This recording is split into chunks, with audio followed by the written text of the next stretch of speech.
Con el avance del mal viene también el cierre de la gracia.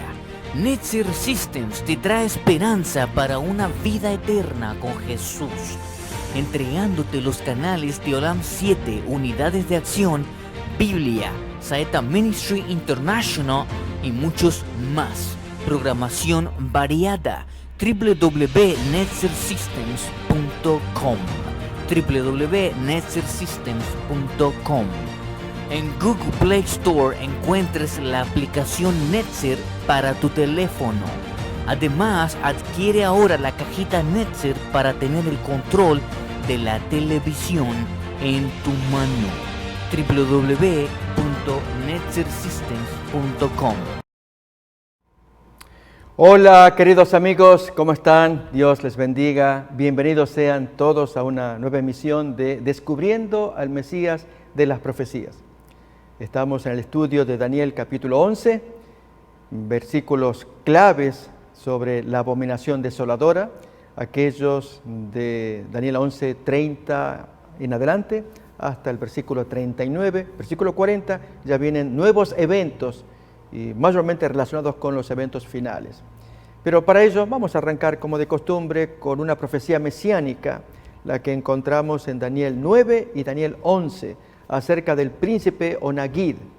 Acordémonos que ese es el nombre hebreo que se le da a este príncipe cuando funge acá en la tierra, mientras que príncipe se dice zar cuando es el que gobierna en el cielo. Esto es el arcángel Miguel, príncipe que está de parte de los hijos de tu pueblo.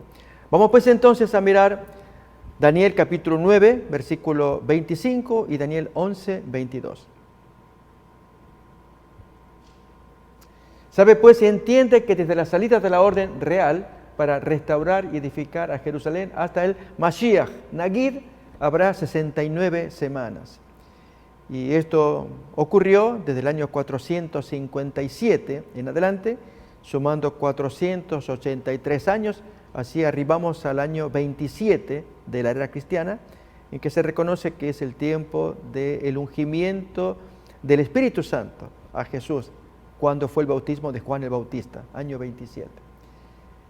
Y capítulo 11, 22, también tenemos al respecto. Las fuerzas enemigas serán barridas delante del rey del norte, como con inundación de aguas, serán del todo destruidos junto con el Nagid del pacto, el príncipe. Y esto ocurrió en el año 31 de la era cristiana, cuando allí Jesús fue muerto por el ejército romano, particularmente por Poncio Pilato, a instancias de la presión que ejercía el Sanedrín judío.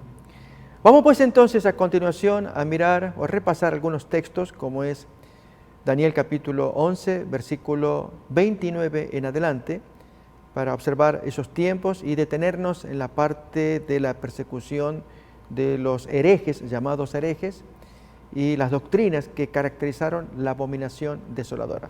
Miremos pues entonces Daniel capítulo 11, versículo 29. Al tiempo señalado. ¿Cuál será ese tiempo señalado?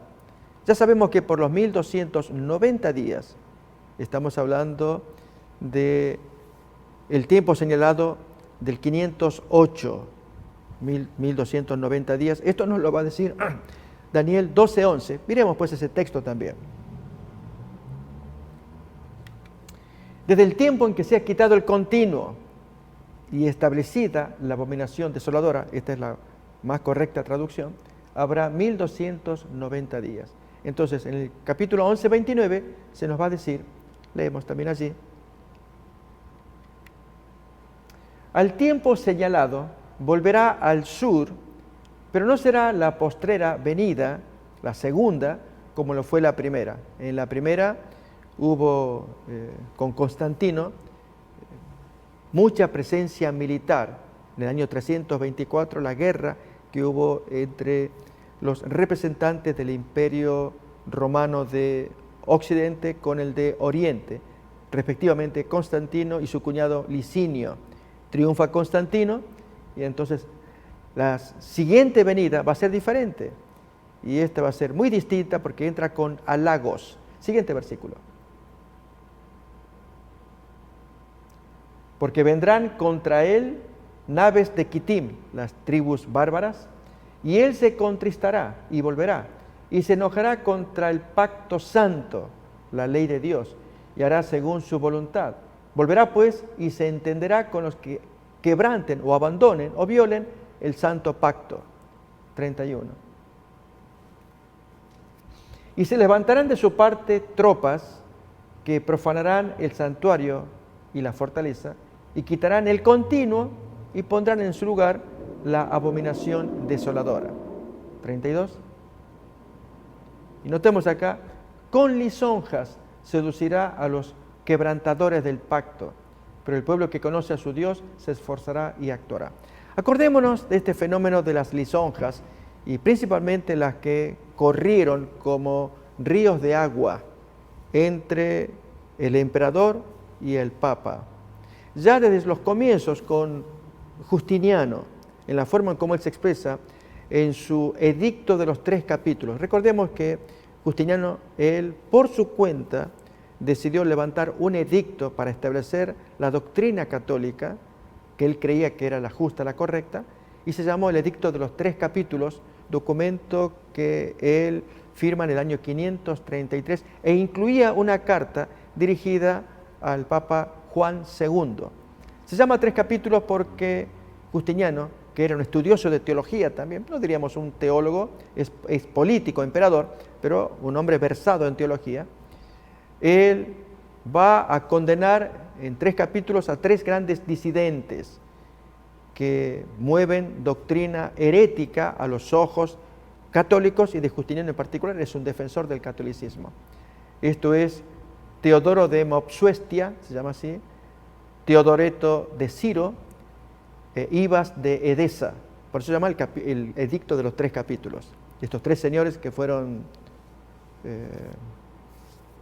excomulgados, o el emperador no los quería. Y entonces Juan II recibe el documento y la carta en particular, y él pues acepta allí que por este edicto el emperador nombra a Juan II como el hombre que condene las herejías que pervierten la sagrada fe católica. Llamativamente, mis queridos amigos, esto ocurrió en el año 533, Juan II envió una carta el año siguiente, 534, pero para el 537, cuando surge un nuevo papa, Vigilio, no es San Vigilio, hay problemas con él, es Vigilio.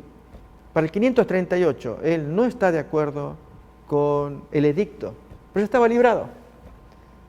Y es que Vigilio, él sí puede condenar las ideas cristológicas heréticas de Teodoro de Mopsuestia, pero no así las de los otros 2, Teodoreto de Ciro e Ibas de Edesa, personajes que florecieron el siglo anterior.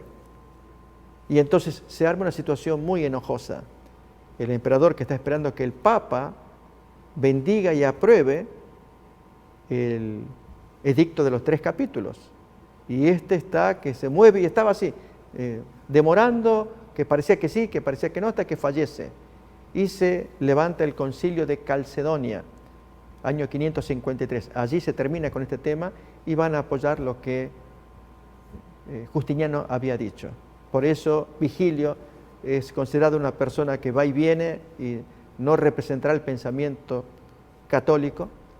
Este es un punto para tomar en cuenta. Lo que importa es que el edicto ya salió. Y esto es lo que le va a dar poder al papado. Pero aquí el punto es las lisonjas, la forma en cómo tanto Justiniano se expresó para el papa de su tiempo, Juan II, y a la vez la forma en cómo éste se expresa para con su emperador. Lisonjas, amigos, ya hemos leído la carta en su momento y están alabándose mutuamente. Otro tanto va a ocurrir pocos siglos después entre Esteban II y Pipino el Breve, que este es un rey franco. Las alabanzas que hay y promesas, y que si tú me proteges, yo te nombro y te voy a dar halagos. Acordémonos que ya estaba dicho en Judas, versículo 16, que el Señor no quiere este tipo de conducta en su iglesia, pero entre estos mundanos se daba abiertamente. Estos son murmuradores querellosos que andan según sus propios deseos, cuya boca habla cosas infladas, adulando a la gente para sacar provecho. Así lo hicieron mutuamente, tanto Esteban II, Papa, con Pipino el Breve. Ya había pasado, o mejor, está por pasar, al verlo con la historia, con la siguiente generación, y es el Papa Lucio III con Carlomagno.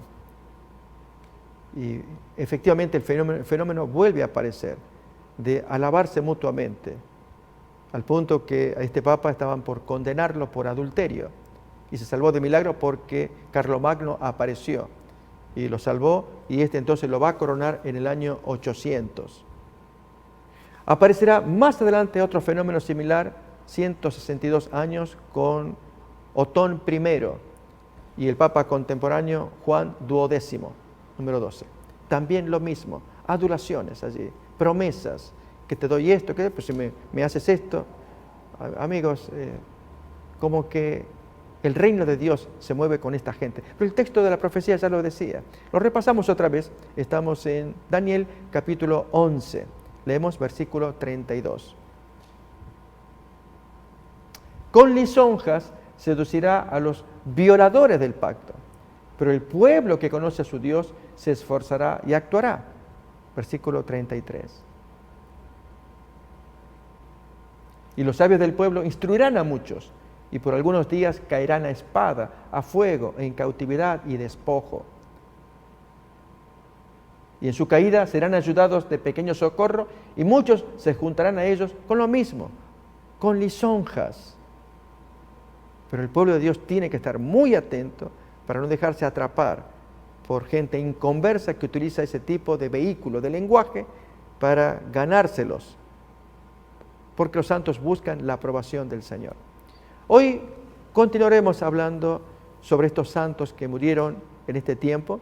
Con ello queremos decirles, amigos, que por alguna coincidencia, ambos programas, el que tenemos a las 5 de la tarde, Una Iglesia para el Tiempo del Fin, ahora este, de las 8 de la noche, Descubriendo al Mesías de las Profecías, coinciden en el tema de estudio, que es el tema de las persecuciones, los herejes, las doctrinas de la abominación desoladora, y recomendamos mirar ambos videos para que podamos sacar el mayor provecho posible, en algunos casos con nueva información, para no estar repitiendo algunos conceptos. En algunos casos tal vez hay ciertos puntos claves que tienen que ser señalados.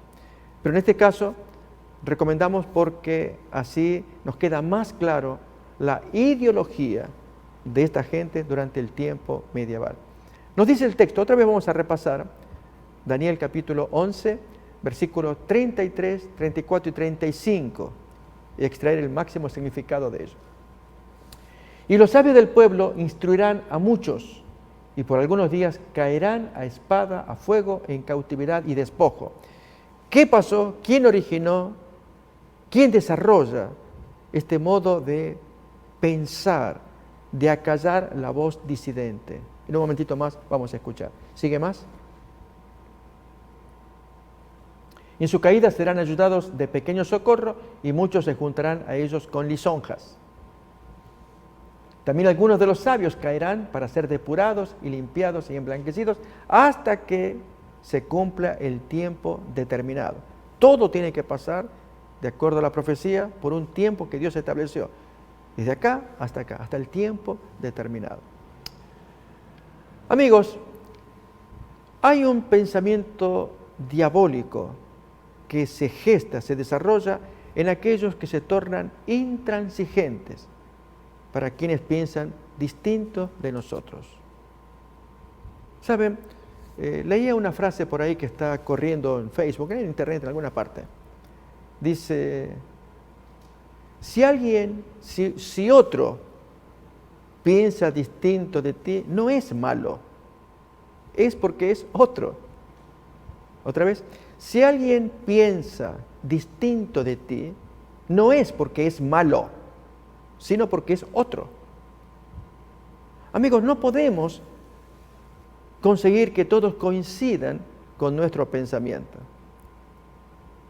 Yo recuerdo en política, ahí tenemos, cada persona habla desde su propia perspectiva. Escuchar las distintas versiones te ofrece un panorama más claro. El pensar diferente no nos convierte en enemigos. Noten ahí interesante el dibujito. Uno que dice, esto es un 6, y el otro opuesto que dice, no, esto es un 9. Y los dos tienen razón desde su perspectiva. Pero ¿por qué imponerlo? Es que esto es 6. Y voy a darte pena de muerte si tú me sigues insistiendo con tu 9. ¿Se capta? Esto pasó en la época medieval. Mírenlo, ya estaba profetizado en San Juan capítulo 16, versículos 2 y 3. También leeremos del apóstol Pablo en Hechos capítulo 26. Pero leamos acá primeramente. Os expulsarán de las sinagogas y aún viene la hora cuando cualquiera que os mate pensará que rinde servicio a Dios. Y harán esto porque no conocen al Padre ni a mí. Capítulo 26 de Hechos, versículo 9. Miremos la experiencia personal del perseguidor Saulo de Tarso, todavía no apóstol. Yo ciertamente había creído mi deber hacer muchas cosas contra el nombre de Jesús de Nazaret, lo cual también hice en Jerusalén. Yo encerré en cárceles a muchos de los santos, habiendo recibido poderes de los principales sacerdotes, y cuando los mataban yo daba mi voto. Y muchas veces, castigándolos en todas las sinagogas, los forzaba a blasfemar. Así se justificaba la persecuta, la obra perseguidora de este intolerante, intransigente Saulo de Tarso. Y enfurecido sobremanera contra ellos, los perseguí hasta en las ciudades extranjeras. Y él está honrando a Dios. Por eso cuando Jesús se le apareció, le dice, ¿por qué me persigues? Dura cosa te es dar patadas contra una punta. Palabras de Jesús dirigidas a este perseguidor. Amigos, son lecciones que están en la Biblia. La historia probó que hubo gente necia que nunca aprendió la lección, pero que hoy son llamados santos. Tal el caso de Santo Domingo de Guzmán, el caso de el Santo Lucio III, San Inocencio III, y una estela de santos que hoy son llamados santos y fueron los genios de la intolerancia y la persecución. Miren, hasta los incrédulos ateos como Voltaire, y soporten esta frase porque la hemos comentado en la otra emisión, es para que aprendamos. Un pagano, un ateo, si bien él no lo dijo su biógrafa, Beatrice Hall. Esta señora, al escribir sobre Voltaire, dijo una frase: yo no acepto lo que tú dices, pero voy a defender hasta la muerte tu derecho a decirlo. Esto, amigos, significa que hay apertura para que podamos expresarnos. Si esto lo dijo este intransigente, como fue Voltaire, no comparto lo que dices, pero defenderé hasta la muerte tu derecho a decirlo. Él, declarado ateo, él no aceptaba a los cristianos, pero les daba lugar a que se expresen. Era su filosofía. Gracias a la filosofía que él estudiaba, que es mejor la filosofía que la lectura cristiana. Increíble que haya gente que dio tan mal testimonio con su intolerancia. Aún el Señor Jesús, queridos amigos, en San Juan capítulo 12, 48, el hecho de que no creyeran en Él no lo inducía al Maestro al mandarlo a la hoguera, como hicieron sus discípulos, como cuenta el Evangelio de Lucas capítulo 9, cuando desde el versículo 51 se nos dice que Jesús es rechazado por los samaritanos, los intransigentes zebedeos. Cuando se cumplió el tiempo en que él había de ser recibido arriba, afirmó su rostro para ir a Jerusalén. Y envió mensajeros delante de él, los cuales fueron y entraron en una aldea de los samaritanos para hacerle preparativos. Pero no lo recibieron porque su aspecto era como ir de a Jerusalén. Y si Jesús se quiere ir a Jerusalén, pues que se vaya con los judíos. Aquí no se venga a meter con nosotros los samaritanos porque somos enemigos, samaritanos y judíos. Ese era el planteo. En eso intervienen dos intransigentes. Viendo esto, sus discípulos, Jacobo y Juan, Zebedeos, dijeron: Señor, ¿quieres que mandemos que descienda fuego del cielo, como hizo Elías, y que los mate? ¿Y qué dice el texto? Entonces, volviéndose, él los reprendió. Esto trae la Biblia de Jerusalén, así nomás, muy corto el texto, no comenta más detalles. Pero lo que trae a continuación, creemos que se justifica, aunque no está en la Biblia original: vosotros no sabéis de qué espíritu sois. Sí, mis queridos amigos, no es del Espíritu del Señor en la intransigencia buscar matarlos, que los matemos. Jesús no actuó así. Si me rechazan, yo no vengo aquí a condenar al mundo, vengo a que el mundo sea salvo. Pero si me rechazan, la palabra que hoy yo estoy predicando se vuelve contra ellos en el día del juicio. Noten el amor del Maestro. Veremoslo, San Juan 12:48. El que me rechaza y no recibe mis palabras, tiene quien le juzgue. La palabra que he hablado, ella lo juzgará en el día último. ¿Sí? Pero estos intransigentes medievales, para que se cumpla la profecía bíblica, la que hemos leído como Daniel 7:25, que no solamente habla blasfemias contra Dios, sino que ahora va a perseguir a los hijos de Dios en su intolerancia, como lo hiciera Saulo de Tarso en sus días. Desarrollaron una ideología y una justificación para la persecución. Miremos de ello quienes lo iniciaron y quienes crearon estas ideas. Uno de los primeros fue Lucio III, papa, del que vamos a mirar solamente unos breves trazos nada más. Parte del material estamos mirando también en Una iglesia para el tiempo del fin, pero hay quienes no pueden mirar este video, pues pueden mirar el otro. Lo que importa, amigos, es que tengamos en claro qué estuvo pasando, qué pasó, porque esto va a reaparecer en los días finales. Y no debiéramos permitirlo. Debiéramos, por lo menos el conocimiento, que nos quede claro por dónde va esta situación, para que con la palabra de Dios le hagamos frente, citando los textos bíblicos, citando el amor del Señor, el poder de Dios, para que el pecado quede desenmascarado.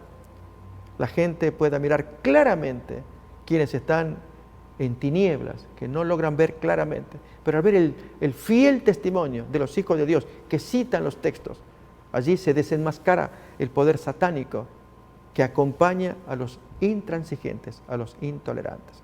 Miremos pues entonces estos textos que extraemos del Wikipedia, una breve historia de Lucio III, que miramos a continuación.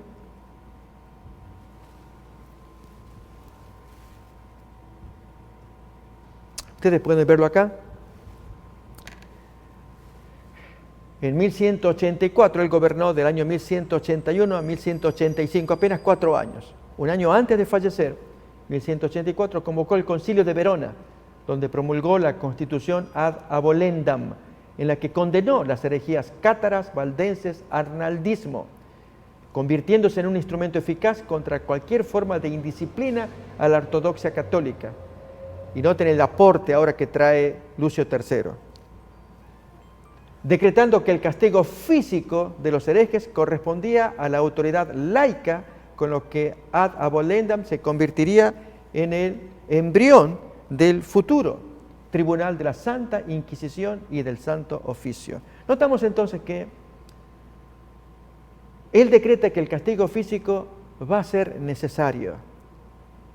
Quien toma el guante de esta ideología será el famoso teólogo Santo Tomás de Aquino. Él desarrolla en la Suma Teológica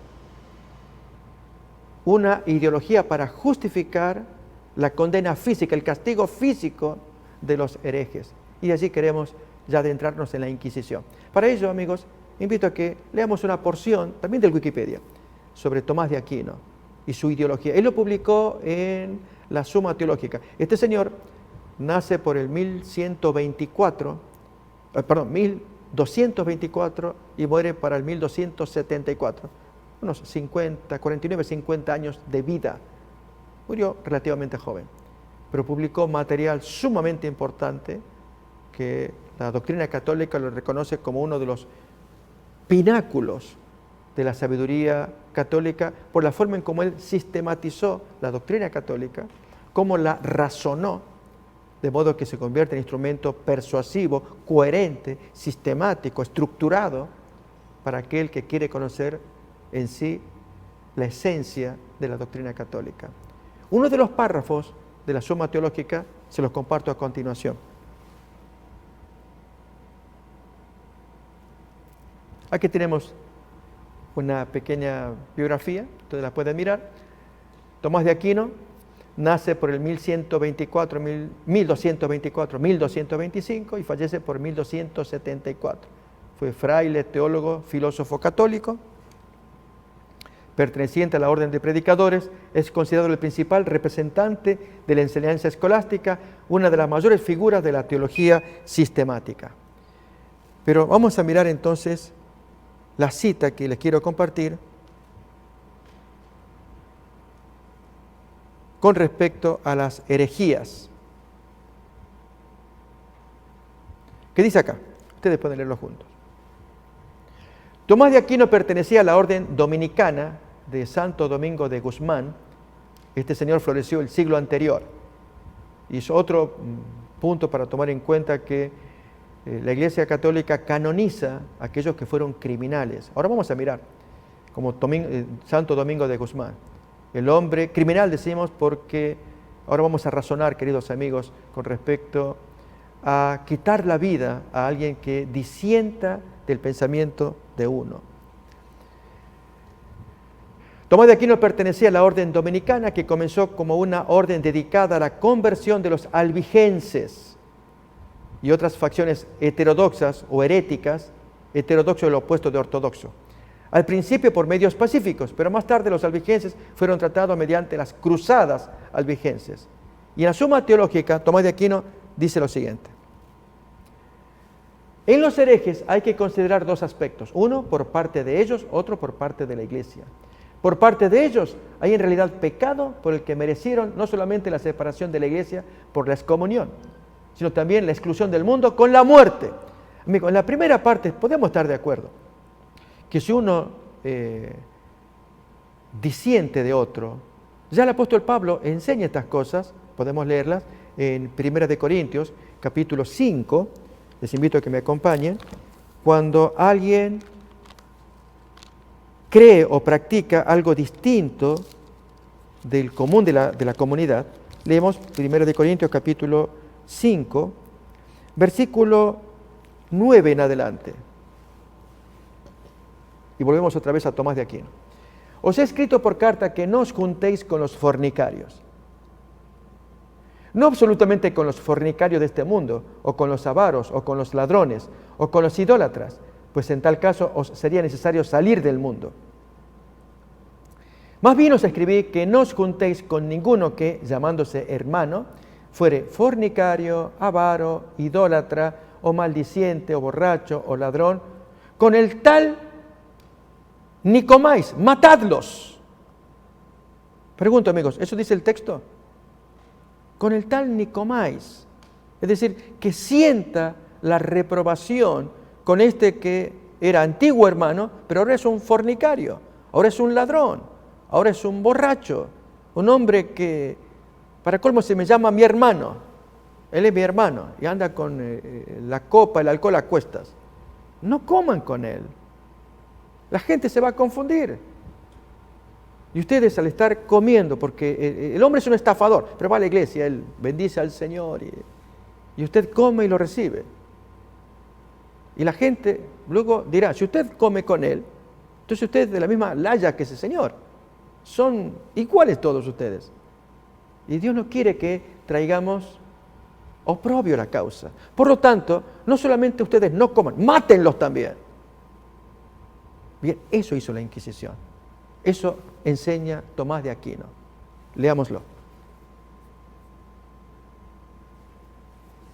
Por parte de ellos, de los herejes, hay en realidad pecado por el que merecieron no solamente la separación de la Iglesia por la excomunión, o sea, que no se les reconozca la la comunión, el estar juntos como hermanos, sino también la exclusión del mundo con la muerte.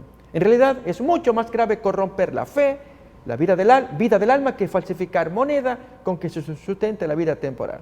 Por eso, si quienes falsifican moneda u otro tipo de malhechores justamente son entregados sin más a la muerte por los príncipes seculares, con mayor razón los herejes convictos de herejía podrían no solamente ser excomulgados, sino también entregados con toda justicia a la pena de muerte. Bien, esta es la ideología, y que, insistimos, en el siglo XIII, cuando se publica la Suma Teológica, recuerden, Tomás de Aquino vivió 50 años, de 1224 a 1274, se publica su Suma Teológica. En el siglo anterior, 1184, comienza Lucio III con el castigo físico y la imposición de la Inquisición, para que se cumpla la profecía de Daniel capítulo 11, 33 en adelante. Otra vez repasemos, amigos, la profecía, Daniel 11, 33 al 35, para mirar su pleno cumplimiento. Y los sabios del pueblo instruirán a muchos, y por algunos días caerán a espada, a fuego, en cautividad y despojo. Y en su caída serán ayudados de pequeño socorro, y muchos se juntarán a ellos con lisonjas. Y también algunos de los sabios caerán para ser depurados y limpiados y emblanquecidos hasta el tiempo determinado, porque aún para esto hay plazo de tiempo. Vamos, amigos, a invitarles a que nos acompañen a leer algunos artículos para entender mejor este tema de la intolerancia religiosa. Lo estamos viendo en Saulo de Tarso. Jesús lo había enseñado o advertido en San Juan 16, 2, 3. Saulo cuenta su testimonio de cómo él era perseguidor. Leemos el texto de Hechos 26, 9. Pero sobre todo, amigos, porque hay una profecía que leemos a continuación de el quinto sello de Apocalipsis, capítulo 6, versículos 9 en adelante, que nos dice, en un diálogo ficticio entre los mártires y el Señor, los mártires pidiendo justicia y venganza, el Señor que le dice: aguanten un poco, que hay más todavía. Por lo tanto, nos esperan tiempos durísimos, pero es bueno estar preparados, conocer los planes del Señor, estudiarlos con la historia, con la profecía y la adquisición de un carácter que Dios puede dar, la paciencia de los santos, para que aguanten hasta los días finales. Leemos pues entonces el quinto sello, Apocalipsis capítulo 16, versículo 6, versículo 9 en adelante. Dice allí entonces, vamos a mirar entonces Apocalipsis capítulo 6, versículos 9 en adelante, leo así.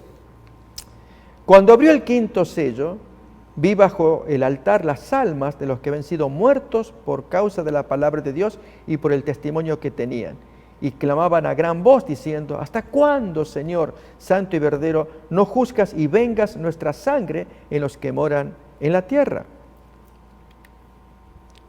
Y se les dieron vestiduras blancas y se les dijo que descansasen todavía un poco de tiempo, noten ahora, hasta que se completara el número de sus consiervos y sus hermanos, que también habían de ser muertos como ellos. Ustedes aguanten, pónganle ropas blancas, ya están justificados, aprobados por el cielo, pero deben esperar hasta que llegue un mayor número de mártires como ustedes, hasta que se complete el número, y Dios sabrá quiénes, cuándo, por qué, lo maneja el Señor.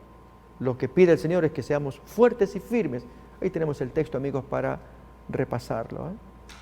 3 versículos, capítulo 6, del 9 al 11.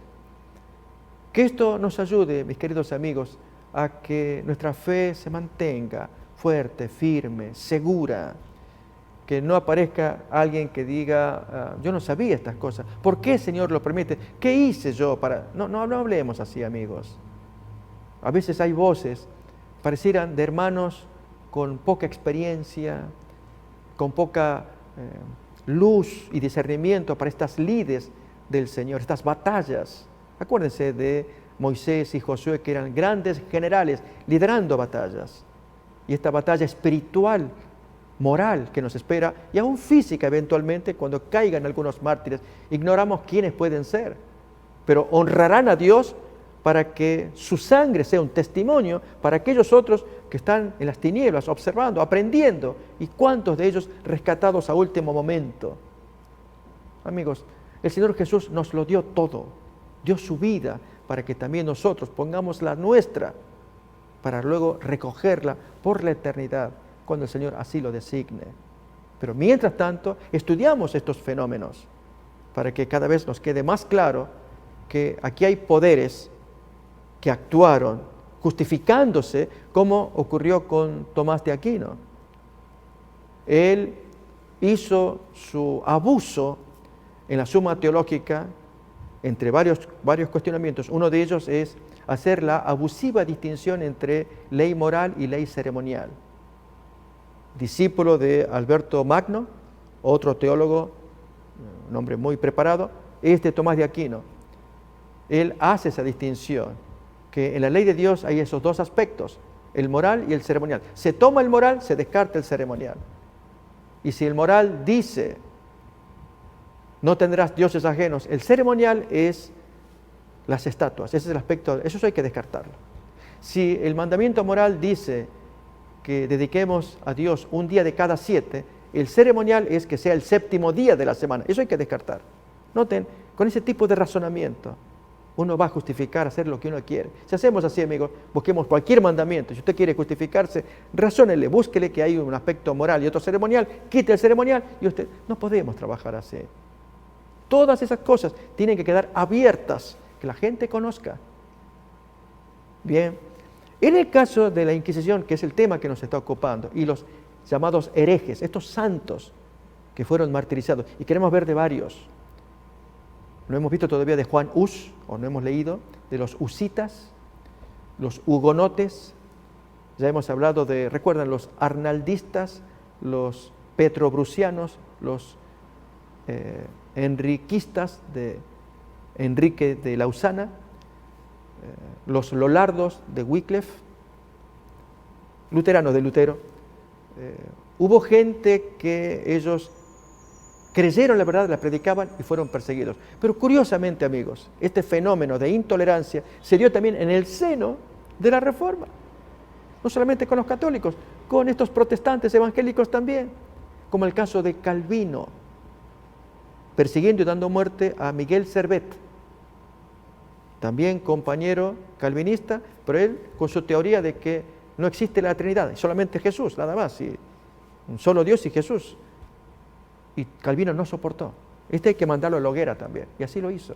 No, amigos, el Señor permite que ocurran estas cosas para que se prueben los corazones. Vamos pues entonces a leer de la Inquisición, primeramente de Lucio III. Ya habíamos, Lucio III hemos leído ya, del año 1184, recuerdan, él es el que va a imponer el castigo físico.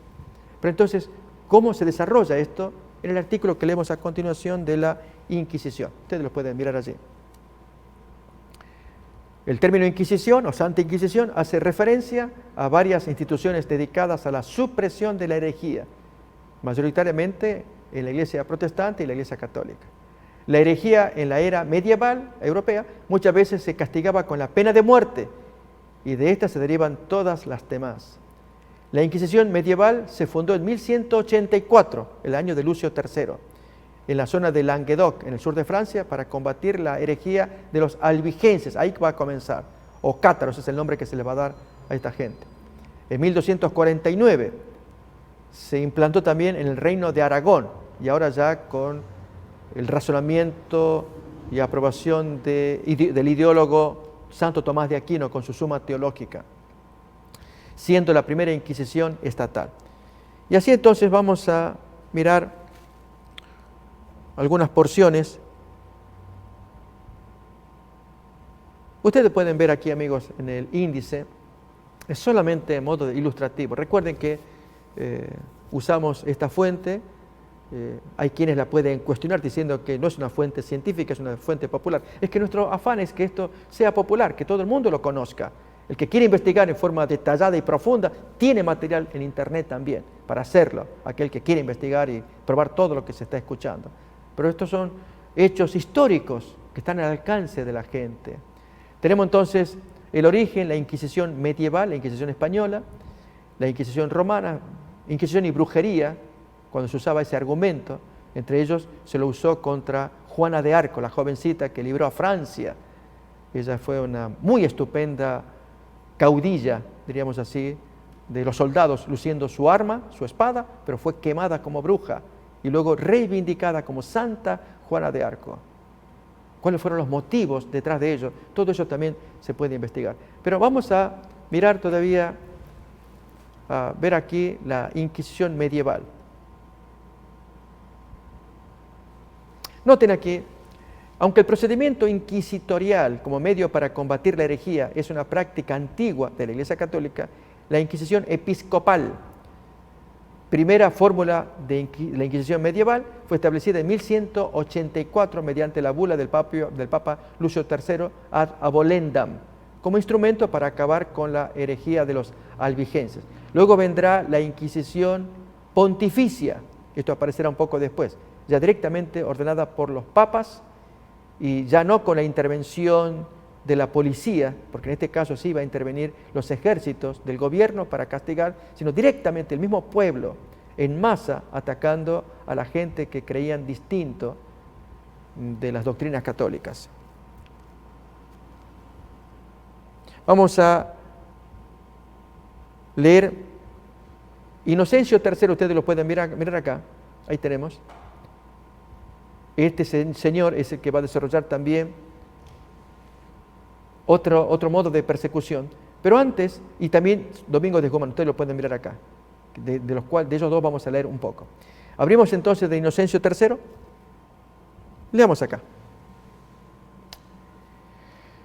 Papa del año 1198 al 1216. Son etapas muy duras, muy negras para la humanidad. Noten acá el artículo, esta parte, lucha contra los herejes y los infieles. En su celo por expurgar el cristianismo, impulsó la Cuarta Cruzada a la Tierra Santa en el año 1202. Convocó a la cruzada albigense en el 1208. Fueron varias cruzadas contra los albigenses. La cruzada contra los almohades en tierras hispanas del 1212 y promovió la cruzada de los niños. En total 4 cruzadas, todas sangrientas, todas con guerra. ¿Quién? El representante de Cristo en la tierra. En la Cuarta Cruzada, los enredos de Venecia, uno de los principales financiadores de la expedición, llevó a los cruzados a tomar primero la ciudad de Zara, enclave bizantino en la costa de Dalmacia, y después saquear 2 veces la ciudad de Constantinopla en 1204. Todo esto pese a las excomuniones que Inocencio III fulminó contra los cruzados, por haber vuelto las armas que debían ser dirigidas contra los musulmanes y no hacia hermanos cristianos. Amigos, no sé cómo ustedes lo están tomando y si estamos entendiendo. Inocencio III, él decidido a eliminar a cristianos que disientan de su doctrina, directamente ve a su gente, los cruzados, que van a atacar algo más práctico, los musulmanes. Nos están invadiendo, hay que atacar. Dejen los musulmanes, ataquen. ¿Se va captando? La gente sensata observa, llega esta gente, estos religiosos islámicos, que de paso fueron un gran azote, de acuerdo a la profecía de las trompetas. La quinta trompeta de Apocalipsis capítulo 9 comienza hablando de estas hordas como langostas. Es un tema apasionante hablar de la profecía, de la aparición de estas hordas islámicas que eran un castigo a los opresores del pueblo de Dios. Eran los azotes, realmente como escorpiones que pican, tal el caso de estas 2 trompetas, la quinta y la sexta, que tienen que ver con el imperio musulmán, turco-otomano, conocido en aquel tiempo. Sarracenos primero, turco-otomano después. Y que eran los tábanos, decimos nosotros, los que van a castigar a quienes castigan al pueblo de Dios. Y en este caso apareció, pero Inocencio III, ciego él, en lugar de hacerle frente, porque esta gente amenazaba con poseer y convertir todo el mundo, en este caso, de hecho, Turquía, que es islámica, convertir a Europa en islámico. Pero Inocencio III estaba ciego en su odio y persecución contra los cristianos heréticos. Repasemos la cita otra vez, les invito a que la leamos. Y después saquear 2 veces la ciudad de Constantinopla en el año 1204, todo esto pese a las excomuniones que Inocencio III fulminó contra los cruzados, por haber vuelto las armas que debían ser dirigidas contra los musulmanes y no hacia hermanos cristianos. Noten que allí cuando hubo esa guerra, armas que él, como dice el texto acá, lanza su excomunión porque las almas tenían que haber ido contra los cristianos, iban dirigidas ahora contra los musulmanes. Leemos un poquito más. Ante el problema de los cátaros o albigenses, Inocencio III envió a varios legados y autorizó las prédicas del español, y este señor es el que queremos estudiar también, Santo Domingo de Guzmán. De paso, todos van a ser santos criminales. De hecho, amigos, hay una edición de Harens, la historia criminal del cristianismo. Son varios tomos de alguien que es ateo, incrédulo. Pero toma estas historias. Está publicado en PDF en internet también. La historia criminal del cristianismo. Y esto trajo mucho oprobio. Pero lo más triste, amigos, es que se siguen llamando santos. Y aún más, cuando el canonizado, beato, santificado, no encaja con la doctrina católica como Vigilio, que fue el Papa justamente del año 538, porque él no estaba de acuerdo con Justiniano en el edicto de los 3 capítulos. Y entonces el hombre estuvo yendo, viniendo, hasta que fallece, se hace un concilio, se termina ese tema, se apoya lo que dice Justiniano, y vendrá el siguiente Papa que va a dar apoyo a Justiniano como un hombre versado en teología, que él hizo su edicto contrariando a 3 teólogos que él consideraba herejes, pero este Papa no los miraba tal, Vigilio, por lo tanto él no es santo. ¿Quién es santo acá? O sea, estamos razonando, amigos, y lo hago de la mejor buena onda para con todos los que me oyen.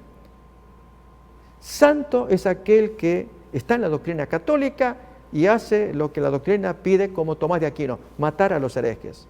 Pero deja de serlo cuando no encaja con la doctrina, como Vigilio. En el listado, él no aparece como San Vigilio o Santo Vigilio, Papa del año 538, del edicto de Justiniano, el edicto de los 3 capítulos. Continuamos leyendo entonces, reflexionamos sobre Santo Domingo de Guzmán, que ya vamos a leer apenas tengamos tiempo, para tratar de reconvertirlos. Envía varios legados y las prédicas de Santo Domingo de Guzmán. En enero del año 1208, el asesinato de Pierre de Castelnau, legado pontificio en el sur de Francia, precipita los acontecimientos. Inocencio III llama a la cruzada para extirpar la herejía cátara albigense, dando origen así a la cruzada albigense. Aunque habrá núcleos de resistencia hasta varias décadas después, ya en el año 1215, Inocencio III se siente seguro de sus resultados hasta el punto de no convocar a un concilio ecuménico para resguardar la ortodoxia católica. Paralelamente, la cruzada albigense le da un poderoso impulso a Francia al permitírsele la anexión de la región del Languedoc, donde allí estaban los problemas, donde vivía esta gente. Y vamos ahora a mirar a Santo Domingo de Guzmán, el principal agente que llevó adelante la Inquisición por órdenes del Papa. Vamos a ver pues. Aquí tenemos una pequeña biografía. Domingo de Guzmán, nacido por el año 1170, muerto por el 1221, 51 años de edad, Fue un presbítero castellano y santo católico, fundador de la Orden de los Predicadores, más conocidos como los dominicos. Vamos a buscar la parte más importante. Noten acá, tal vez al comienzo habrá algo para leer. Acá. Domingo de Guzmán nació en Caleruega, ciudad de Burgos, en España, hacia el 1170. Da el nombre de sus padres, tuvo hermanos mayores.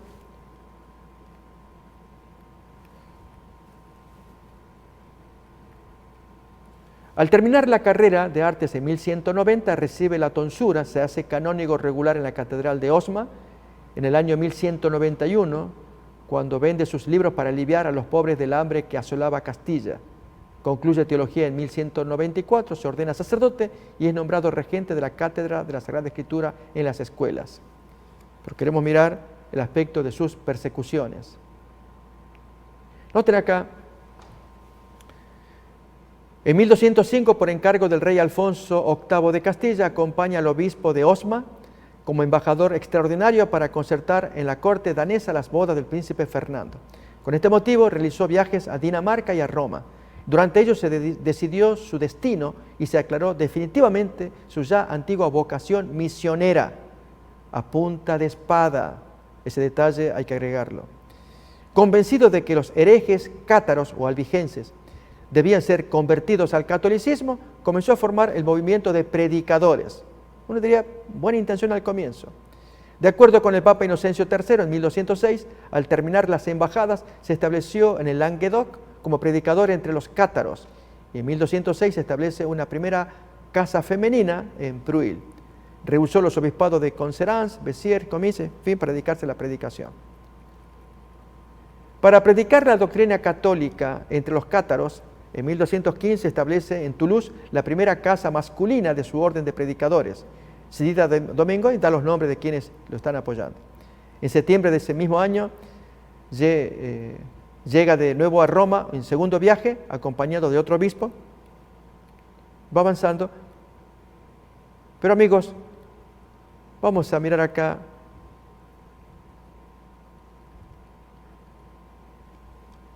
Por mandato del Papa Honorio III, en un quinto viaje a Roma, reúne en el convento de San Sixto a las monjas dispersas por los distintos monasterios de la ciudad para obtener para los frailes el convento y la iglesia de Santa Sabina. Un hombre que fue misionero nato, pero el punto es a punto de espada. Bien. Lo cierto, amigos, es que este Santo Domingo de Guzmán va a ser el jefe de los perseguidores para eliminar a los albigenses. Yo he contado ya una anécdota que se dijo de él, o se dice de él, cuando los albigenses se mezclan en su propia ciudad de Albi, en Francia, con los que eran católicos, y no se podía distinguirlos, los herejes de los católicos, todos naturales de Albi. ¿Qué hizo Santo Domingo de Guzmán? Ante la confusión, él dijo, mátenlos a todos, que Dios en el juicio separará el trigo y la cizaña. Los que sean católicos heredarán el cielo, los otros irán al infierno, pero mátenlos a todos.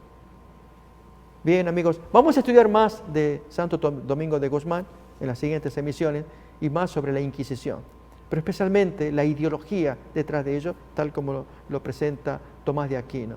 En los días finales, amigos, nos vamos a encontrar con elementos similares, que es necesario quitar aquello que perjudica a la mayoría, teoría que la esgrimió Caifás en San Juan capítulo 11, última parte, tema que miraremos en la siguiente emisión.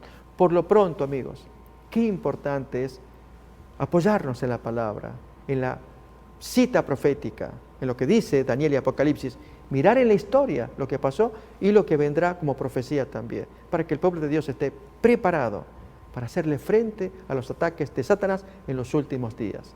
Dios nos guarde, nos bendiga si estamos cada vez más afianzados en Cristo nuestro Salvador.